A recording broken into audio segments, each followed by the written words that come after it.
Naui e Quiet Place, e questo è il terzo appuntamento natalizio che si è tenuto domenica 11 dicembre con il coro gospel nero americano proposto dall'assessorato alla cultura e dall'associazione Caligola.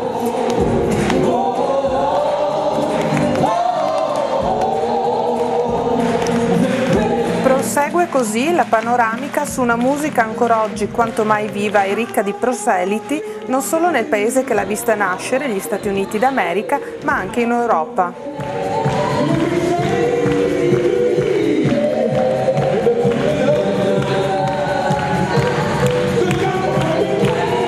Dopo aver ospitato nelle due scorse edizioni gruppi provenienti da New York e dalla Virginia, è ora la volta del Texas, più precisamente Dallas, città dove il leader di questo straordinario quintetto vive da molti anni ed insegna la tradizione musicale e religiosa afroamericana alle giovani generazioni.